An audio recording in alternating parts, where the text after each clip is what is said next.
আমরা এখন একটা খুব মজার একটা ম্যাথ সলভ করব। খেয়াল করি কি বলছে। একটা কণার কথা বলা আছে, একটা অ্যাসিচেম কণা। একটি কণাকে সাম্যাবস্থা হতে 10 সেন্টিমিটার টেনে ছেড়ে দেওয়া হলে তা অ্যাসিচেম গতিপ্রাপ্ত হয়। তো ফার্স্ট থিং বলতেছে যে সাম্যাবস্থা হতে, তাহলে সাম্যাবস্থা আমরা জানি কোনটা। যদি আমরা কণাটাকে এইভাবে চিন্তা করি সেটা কিরকম, সেটা হচ্ছে একটা সরল দোলকের মতো। তাহলে সরল দোলকের একদম মধ্য অবস্থানটাকে আমরা কি বলি? সাম্যাবস্থা। তাহলে সাম্যাবস্থায় থাকা অবস্থায় তার কোনো সরণ আছে না? সরণ এখানে জিরো। এবার কি বললো? সাম্যাবস্থা হতে 10 সেন্টিমিটার টেনে ছেড়ে দেওয়া হলে, আমরা যে কোনো একদিকে 10 সেন্টিমিটার টেনে ছেড়ে দিই। চলো, তাহলে এখান থেকে এদিকে নিলাম, এদিকে নেওয়ার পরে এখানে নিয়ে আসলাম, এখানে নিয়ে এসে এখানে আমাদের যে স্মরণের মানটা তৈরি হলো সেই স্মরণের মানটা হচ্ছে 10 সেন্টিমিটার। আচ্ছা, পরোক্ষ অর্থে কি আমরা এটা বলতে পারি কিনা এটা আমাদের সর্বোচ্চ স্মরণ? আর যেহেতু সর্বোচ্চ স্মরণ, তাহলে সর্বোচ্চ স্মরণকে কি দ্বারা প্রকাশ করা হয়? বিস্তার। আর বিস্তারকে কি দ্বারা লিখে? এ দ্বারা লিখে। আচ্ছা, এটা কি ডান পাশ না? তাহলে এক্স অক্ষের ডান পাশে আমরা এটাকে প্লাস দিয়ে লিখি, তাহলে এ ইকুয়ালস টু প্লাস 10 সেন্টিমিটার। এবার তাহলে আমরা এটা লিখতে পারি, গিভেন দ্যাট আমাদের এর মান দেয়া আছে +10 সেন্টিমিটার। গেল এবার প্রথম ইনফরমেশন। পরে কি বলছে? এসএচএম গতি প্রাপ্ত হয়, এই কথাটার মানেটা হচ্ছে সেটা এবার দোল দেওয়া শুরু করবে। আচ্ছা, এবার কণাটি প্রতি সেকেন্ডে পূর্ণ স্পন্দন করে, এই কথাটার মানেটা কি? একটা পূর্ণ স্পন্দন সম্পন্ন হতে যে সময় লাগে তাকে কি বলে? পর্যায়কাল। তাহলে এখানে একটা পূর্ণ স্পন্দন সম্পন্ন হতে কণাটার কত সেকেন্ড লাগে? প্রতি সেকেন্ড। মানে কয় সেকেন্ড? 1 সেকেন্ড। তাহলে এখান থেকে আমাদের ক্যাপিটাল টি এর মান দেওয়া আছে। ক্যাপিটাল টি মানে কি? পর্যায়কাল। তাহলে আমাদের আরেকটা ইনফো, ক্যাপিটাল টি এর মান 1 সেকেন্ড লেখা আছে, তাই না ব্যাপারটা? এবার কি বলছে? কণাটিকে ছেড়ে দেওয়ার 4.5 সেকেন্ড পর অবস্থান কোথায়? আচ্ছা, কি জানতে চেয়েছে? অবস্থান। খেয়াল করে দেখি, অবস্থান মানে কি? সরণ। তাহলে এবার সরণকে আমরা কি দ্বারা লিখি? এক্স দ্বারা। এবার এক্স এর মান জানতে চেয়েছে। আচ্ছা, আমরা কি জানি যে এক্স এর একটা ইকুয়েশন আছে? সেই এক্স এর ইকুয়েশনটা কি ছিল? X equals to A sine omega t plus delta. এটা আমরা সবাই পড়েছি। এইবার আমরা খেয়াল করি তো, কণাটাকে কি আমরা সাম্যাবস্থা থেকে ছেড়েছি নাকি একদম সর্বোচ্চ বিন্দু থেকে ছেড়েছি? একদম সর্বোচ্চ বিন্দু থেকে। তাহলে সর্বোচ্চ বিন্দু থেকে ছাড়লে সেখান থেকে আমাদের টাইম কাউন্ট হবে। তবে সেই ক্ষেত্রে যেহেতু সর্বোচ্চ বিন্দুতে চলে গেছে, সেটাকে যদি আমরা বৃত্তাকার ভাবে দেখাই তাহলে কিরকম হচ্ছে? যদি এটাকে আমরা সাম্যাবস্থা চিন্তা করি, সেই সাম্যাবস্থা থেকে যাত্রা শুরু না করে সেটা যাত্রা শুরু করেছে কোথা থেকে? সর্বোচ্চ বিন্দু থেকে। তাহলে সর্বোচ্চ বিন্দু মানে এখানে অলরেডি আমার একটা কোণ তৈরি হয়ে গেছে, সেই কোণটার মান কত? π/2 মানে 90 ডিগ্রি। তাহলে সেটা কি আমার ডেল্টার মান, আদি দশা। এইখান থেকে আমাদের যাত্রা শুরু হয়েছে t = 0 সেকেন্ড, তাই না? তাহলে আমাদের ডেল্টার মান কত বলা দেওয়া আছে? কথা বলি, ডেল্টার মান কত দেওয়া আছে? π/2। তাহলে এ সাইন ওমেগা টি প্লাস π/2। এখন আমরা ছোটবেলায় শিখছিলাম সাইন π/2 প্লাস সামথিং সে হাতি। তাহলে সেই ক্ষেত্রে এটাকে আমরা কি দ্বারা লিখতে পারি?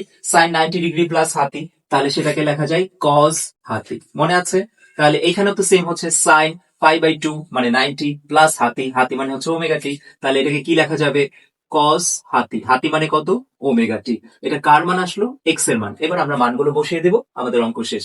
এবার এ এর মান এ থাকুক, কস ওমেগা। ওমেগা ইকুয়ালস টু আমরা একটা সূত্র জানতাম, 2π/T ইনটু এখানে ছোট হাতের টি। মানগুলা বসায় দিই। এর মান কত? +10 সেন্টিমিটার, 10 কস তারপরে 2π। আচ্ছা, এখানে আমরা পায়ের মান কিসে বসাবো? পায়ের মান কি 3.1416 বসাবো নাকি এটা 180 ডিগ্রি বসাবো? সবসময় রাখবো সাইন কোজের পেটের ভিতরে যেই পাইটা থাকে সেই পায়ের মান সবসময় 180 ডিগ্রি বসাতে হবে। So 2 into 180 degree. আর ক্যাপিটাল টি এর মান আমরা জানি সেটা কত? 1 সেকেন্ড ইন্টু ছোট হাতের টি। ছোট হাতের টি এখানে এই যে এখানে বলে দিছে 4.5 সেকেন্ড পর, এটা হচ্ছে ছোট হাতের টি মানে হচ্ছে টাইম, যে কোনো একটা টাইম। সো এটা আমরা লিখতে চাইলে পারতাম t = 4.5 সেকেন্ড। তাহলে টি এর মান 4.5 সেকেন্ড আমরা এখানে বসায় দিচ্ছি। ওকে, তাহলে এখান থেকে আমাদের কি আসছে? এখান থেকে যে জিনিসটা আসবে সেটা হচ্ছে cos 2π ইন্টু 4.5 মানে হচ্ছে cos 9π। cos 9π এর মান কত? -1। তোমরা ক্যালকুলেটরে করে দেখবা, -1 আসবে। আর 10 ইন্টু -1 মানে -10। এটা কিসে আসছে? সেন্টিমিটারে। কেন? কারণ এর মানটা হচ্ছে 10 সেন্টিমিটার আছে। যারা মিটারে নিতে চাও তাদের জন্য হচ্ছে -0.1 মিটার। সো এটাই হচ্ছে আমাদের অ্যান্সার। শেষ, আমরা পেরেছি। কিন্তু এইটাকে অনেক শর্টকাটে করা যায়। একদম আমরা যদি উইদাউট পেন এন্ড পেপার করতে চাই, তাহলে উইদাউট পেন এন্ড পেপার, তাহলে আমরা জাস্ট কমন সেন্স ইউজ করব এবং আমরা এই অঙ্কটা চাইলে করতে পারবো। পেন এন্ড পেপার কিভাবে করতে হয় চলো আমরা একটু পড়ে ফেলি। খুবই সহজ। ফার্স্টে আমরা চিন্তা করি, যখন আমাদের ববটা বা কণাটা যখন একদম প্রান্ত বিন্দুতে ছিল, অর্থাৎ সর্বোচ্চ বিন্দুতে ছিল, তখন টাইম ইকুয়ালস টু কত ছিল? 0। এবার এখানে একটা কথা বলছে, খেয়াল করো, কণাটি প্রতি সেকেন্ডে পূর্ণ স্পন্দন করে, তার মানে 1 সেকেন্ডে সে আবার আগের জায়গায় ফিরে আসে। কি বললাম? 1 সেকেন্ডে আগের জায়গায় ফিরে আসে। কিভাবে? এইখান থেকে যাত্রা শুরু করে সে এখানে গেছে, এটা হচ্ছে তার অর্ধেক সেকেন্ড লাগবে। আবার এইখান থেকে যাত্রা শেষ করে আবার সে যদি আগের জায়গায় ফিরে আসে তাহলে লাগবে কত সেকেন্ড? 1 সেকেন্ড। তাহলে আমরা ধরে নিলাম এটা পি বিন্দু। পি বিন্দু থেকে কিউ বিন্দুতে গিয়ে আবার যদি পি বিন্দুতে আসে তাহলে তার সময় লাগবে কত? 1 সেকেন্ড। এটা কিন্তু বলছে প্রতি সেকেন্ডে পূর্ণ স্পন্দন করে। পূর্ণ স্পন্দন মানে গিয়ে আবার সেই জায়গায় ফেরত আসা, ফিরে আসা। তাহলে যাইতে এবং আসতে টোটাল যদি 1 সেকেন্ড লাগে, শুধু যাইতে কত সময় লাগবে? 0.5 সেকেন্ড। তাহলে আমরা কি কথাটা বলতে পারি, এইখানে একটা টাইম হবে 0.5 সেকেন্ড। খেয়াল করছি? তারপরে আবার যখন এখানে যাবে তাহলে আরো 0.5 সেকেন্ড, তাহলে টোটাল কত সেকেন্ড হয়ে গেল? 1 সেকেন্ড হয়ে গেল। এইভাবে চিন্তা করি। আবার এখান থেকে এখানে আসবে কত? 1.5 সেকেন্ড। তারপরে আবার এখানে যাবে আরো 1 সেকেন্ড, তার মানে 2 সেকেন্ড। তারপরে 3 সেকেন্ড, তারপরে 4 সেকেন্ড। 4 সেকেন্ডে সে কোথায় চলে আসছে? পি বিন্দুতে চলে আসছে। আর কত সেকেন্ড আমার দরকার? 4.5 এর মধ্যে অলরেডি 4 সেকেন্ড শেষ। আর কত সেকেন্ড দরকার? 0.5 সেকেন্ড। 4.5 মধ্যে আর 0.5 সেকেন্ড বাকি। তো 4 সেকেন্ডে তো সেইখানে থাকবে 1 সেকেন্ড, 2 সেকেন্ড, 3 সেকেন্ড, এবং লাস্টলি যখন 4 সেকেন্ড আসবে, 4 সেকেন্ডে সে আবার কোথায় চলে আসছে? পি। আর লাস্টে 0.5 সেকেন্ডে সে কোথায় আসবে? এই যে এখানে চলে আসবে, কিউ বিন্দুতে আসবে। আচ্ছা, কিউ বিন্দুতে আসলে তখন সেই স্মরণের মান কত হয়? এটা কোন দিকে চলে যায়? মাইনাসের দিকে, এক্স অক্ষের বাম দিকে। আর মাইনাসের দিকে আমাদের এর মান কি হবে? প্লাস না মাইনাস? -10 সেন্টিমিটার।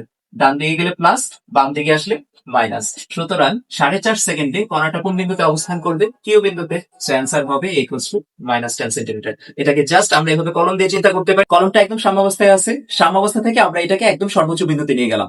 সর্বোচ্চ বিন্দুতে যেখানে গেল সেখানে কি হলো? +a। এবার এখান থেকে আমাদের টাইম কাউন্ট শুরু হবে, এটা 0 সেকেন্ড। সে এখান থেকে এতটুকু গেল, এতটুকু যাওয়ার পরে 0.5 সেকেন্ড। তারপরে আবার ফেরত আসলো, আবার 0.5 সেকেন্ড। তাহলে অর্ধ দোলন প্লাস অর্ধ দোলন, তার মানে কি? পূর্ণ দোলন হলো। পূর্ণ স্পন্দন করতে কত সময় লাগলো? 1 সেকেন্ড, যেটা কিনা আমার এখানে বলে দেওয়া আছে। কিন্তু আমার কোশ্চেনে কত লাগবে? 4.5 সেকেন্ড। তাহলে আমার এখানে যেতে যদি 1 সেকেন্ড লাগে, আরো 2 সেকেন্ড, 3 সেকেন্ড, 4 সেকেন্ড। 4 সেকেন্ডে সে কোথায় চলে আসছে? প্লাস এ তে চলে আসছে। কিন্তু আমার 4.5 সেকেন্ডের মধ্যে আরো কত সেকেন্ড বাকি আছে? 0.5 সেকেন্ড। 4.5-এর মধ্যে আর 0.5 সেকেন্ডে সে কোথায় যাবে? এইখান থেকে এই যে 0.5 সেকেন্ড। তাহলে সে কোথায় চলে আসছে? সে চলে আসছে হচ্ছে বাম দিকে, অর্থাৎ কিউ বিন্দুতে। আর কিউ বিন্দুতে এর মান প্লাসের হবে না মাইনাসের হবে? মাইনাসের এ হবে। তো মাইনাসের এ মানে হচ্ছে -10 সেন্টিমিটার। সো এখানেই আমরা লিখেছিলাম -10 সেন্টিমিটার, মানে -0.1 মিটার। এবার তোমাদের কাছে একটা প্রশ্ন ছুড়ে দিই। আচ্ছা, এইখান থেকে এখানে স্টার্ট করছে জার্নি। এখান থেকে আমরা এখানে গেছি 0.5, তারপরে আবার এখানে 0.5, অর্থাৎ 1 সেকেন্ড। এখন আজকে যদি কোশ্চেনে 4.5 সেকেন্ড না বলে, এটা যদি আজকে বলতো টি প্রাইম ইকুয়ালস টু 4.25 সেকেন্ড, এত সেকেন্ড পর, 4.25 সেকেন্ড পর এক্স এর মান কত হবে, সেটার মান তোমরা কমেন্টে জানাও। সবাইকে ধন্যবাদ।